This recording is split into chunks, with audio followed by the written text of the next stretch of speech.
Welcome back. You're watching Sky News. In just a moment, the press preview, a first look at what's on the front pages as they arrive. But first, our top stories. A major search and rescue operation is underway in the mountains of northwest Iran after a helicopter carrying the Iranian president and his foreign minister has apparently crashed. After decades waiting for justice, tomorrow tens of thousands of people who were infected with contaminated blood in the 70s and 80s will at last hear the findings of a public inquiry into the scandal. One of Britain's wealthiest businessmen, Sir Jim Ratcliffe, says he believes the country is ready for a change of government.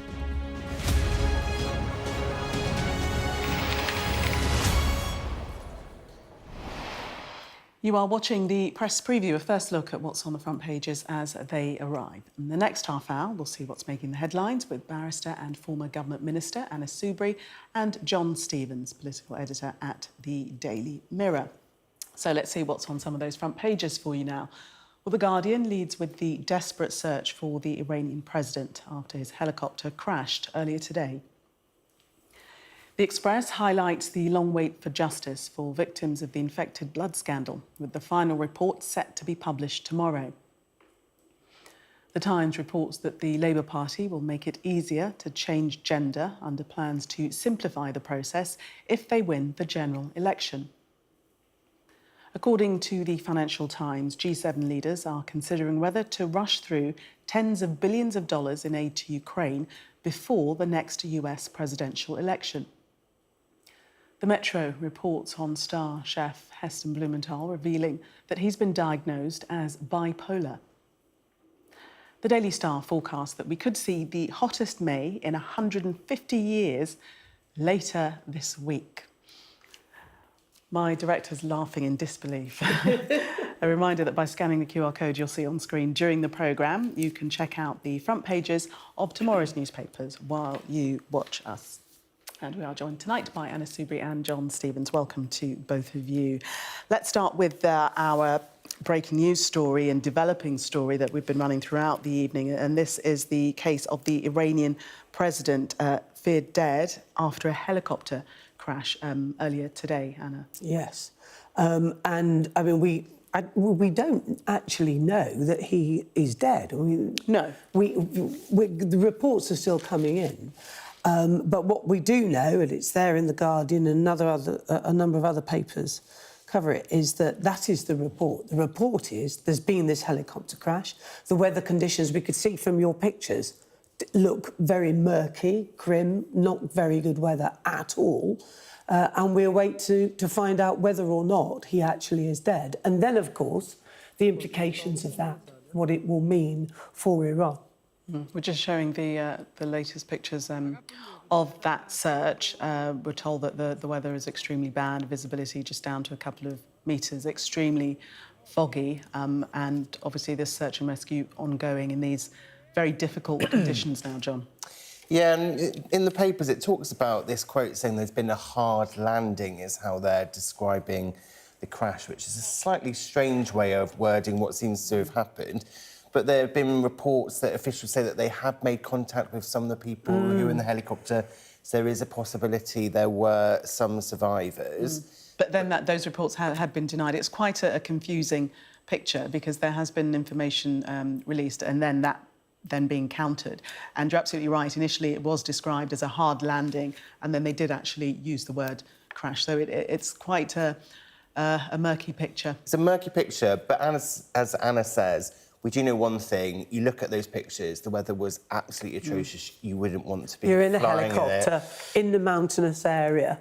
And it's also not just any helicopter. Because of the sanctions that are on Iran, their aeroplanes, their helicopters are particularly dilapidated. Someone on the radio earlier was saying that their transport minister, their defence minister, their head of the Air Force have all died in air crashes over the last few years. Do you think if you were the president of Iran, I would not want to take my chances in taking a helicopter, particularly in that sort of weather? But on Anna's point on what happens now for Iran, and obviously there have been loads of concerns about how Iran is behaving in different parts of the world.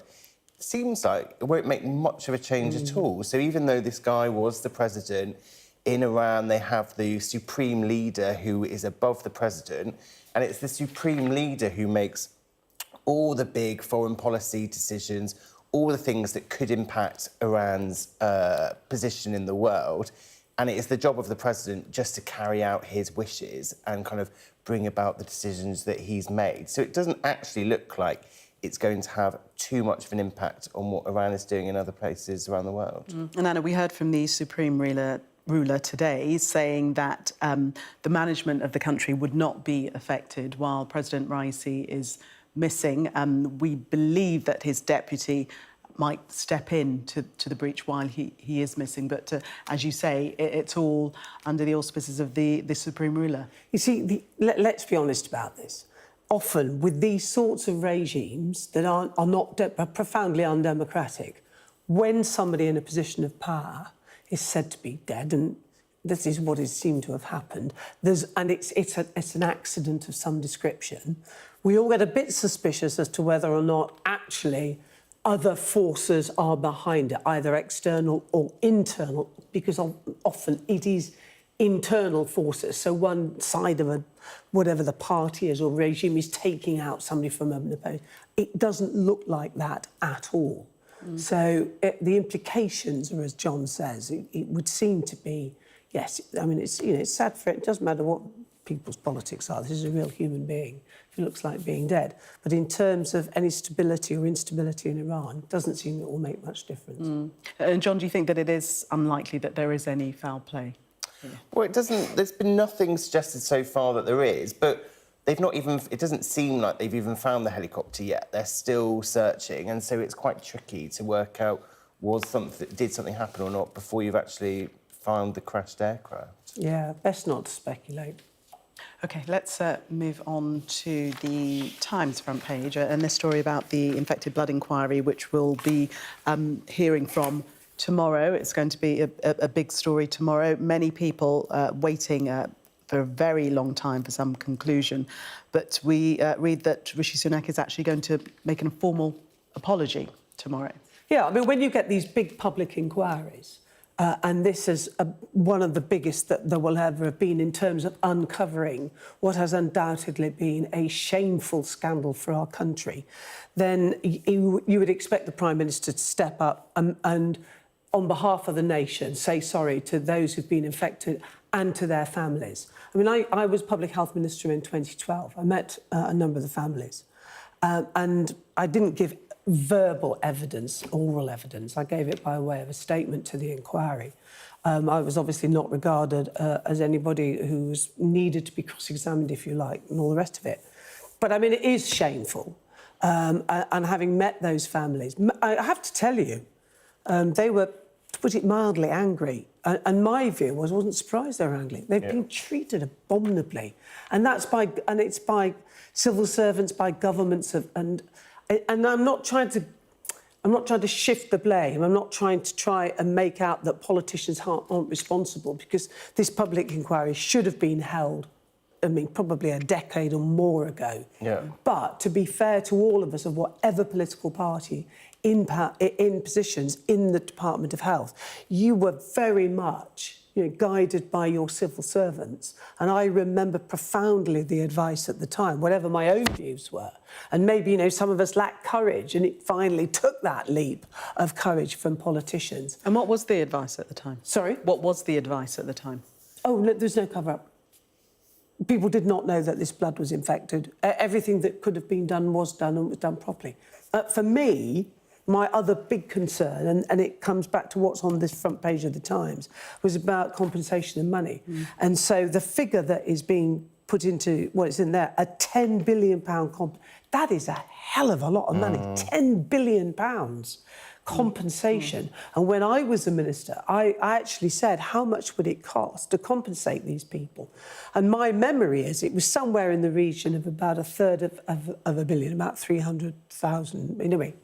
Million. Anyway, in any event, my view is to pay them the money. Because the way, it's not just the cover-up. It's not just the denials. It's also the fact that the survivors and their families have been treated abominably by these so-called compensation schemes. And my predecessor, Anne Milton, valiantly tried to do the right thing. And it was like at every twist and turn, people would just yet be more and more humiliated. All endless form filling for the smallest amount of money. I mean, honestly, it was shocking. It was dreadful. Anyway, hopefully, tomorrow we will begin to be able to draw a line under it.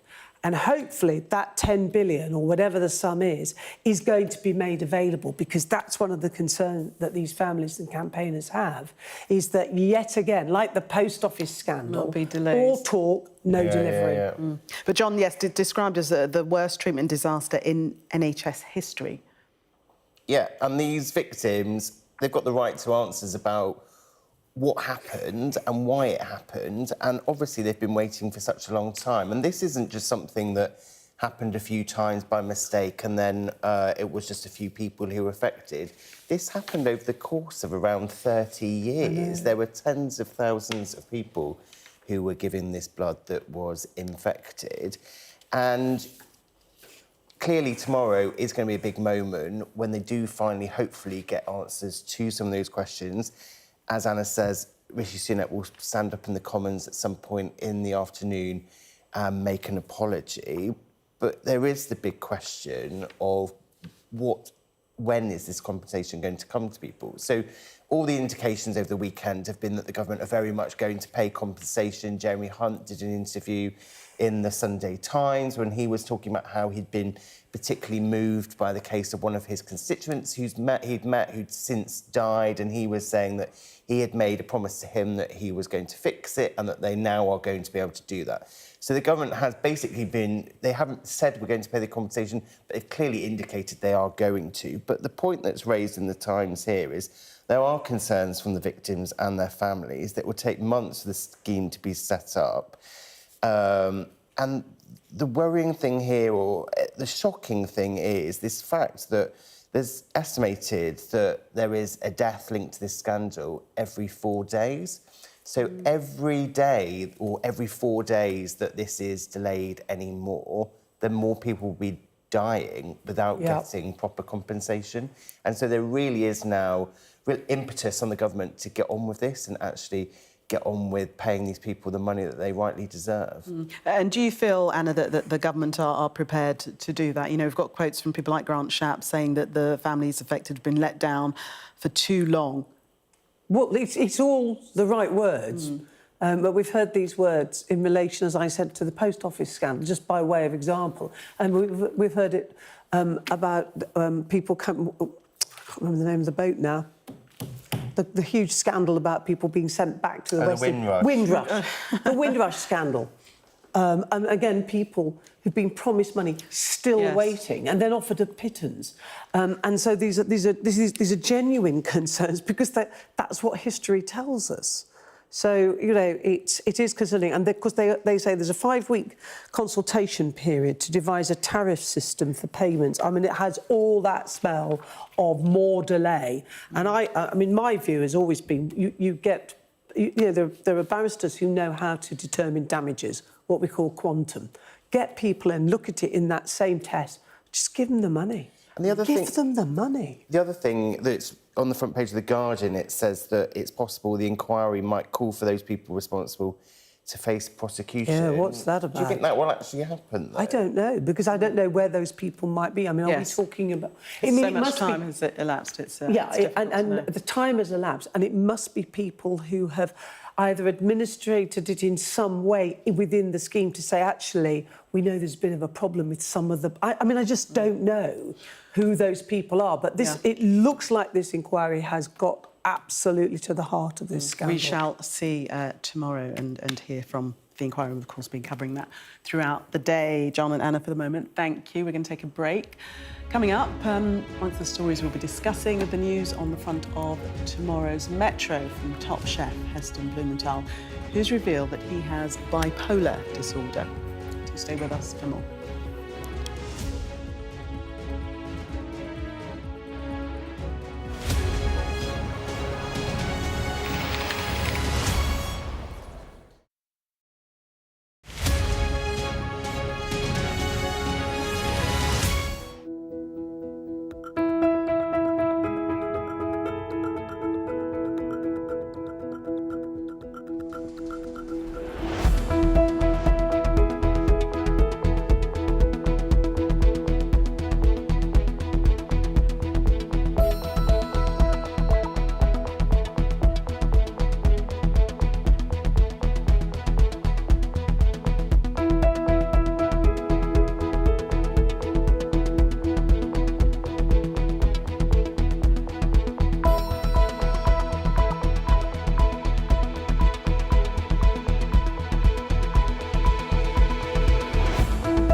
I'm Sky's US correspondent based here in Los Angeles. It's turning everybody into, a crazy, violent drug addict. How are you feeling? I am angry. Legal abortion! It is an anti-woman agenda. 2 women say that you paid for their abortions. Are you a hypocrite, sir? Will your candidates win? I hope so. I think they will. I think they're great candidates. I gotta be realistic. My sister's dead. More than 4 weeks on, there's no murder weapon and no suspect. Are you going to catch this killer? We are doing everything we can. Ghislaine Maxwell has pleaded not guilty to all 6 charges against her. Mum, how are you feeling today? Jeffrey said, you answer to Ghislaine, you just don't cross her. We're so excited. Severe nightmares of these people coming in and just taking me in the middle of the night. I've watched as whole towns were torn apart by natural disaster. I'm alive and I'm thankful for that, but there are a lot of people who aren't. It's not the winds people fear most here, it's the water. We take you to the heart of the stories which shape our world. Do you truly believe what you're saying? A lot of cases that I know are reported from Ukrainian missiles themselves. Ambassador, with respect, I think that's preposterous.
Welcome back. You're watching the press preview. Still with me, Anna Soubry, former government minister, and John Stevens, political editor at the Daily Telegraph, and barrister, I forgot to say. The Mirror. Barrister and former government minister.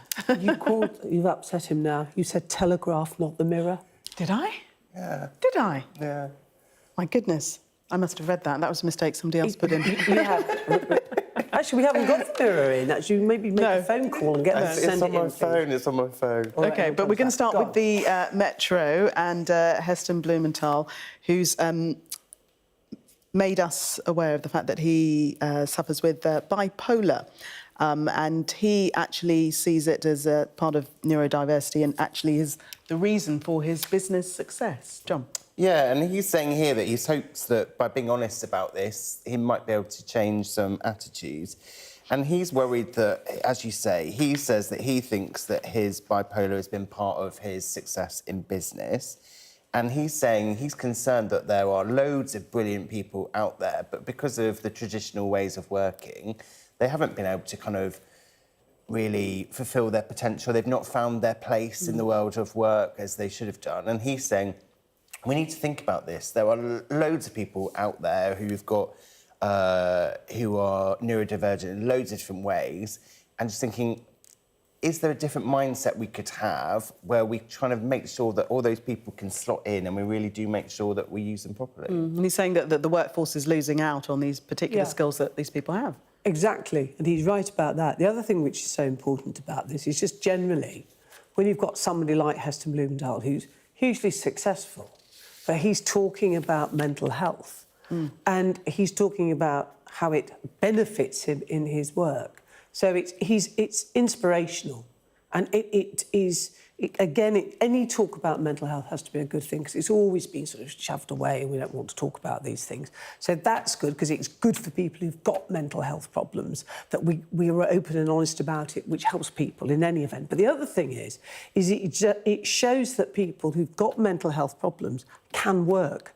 And in fact, for a lot of people, especially if you've got the lower end of low-level anxiety and depression and so on, the working is a critically important part of you getting better or staying better or well. It really is that sociability of work, that doing something, all the things that work conveys for people is also hugely important, because there seems to be a trend that if you have got that low-level problem with your mental health, that somehow you can't and you shouldn't work, and you absolutely should. But the problem for loads of these people is that there are such long waiting lists to get any sort of help with different problems, especially if you're at the lower end of the spectrum. I think the government obviously wants to get more people back into work. I think everyone would appreciate that that would be a good thing. But I think the way to do it is by working with people positively to find ways that they can get back into work,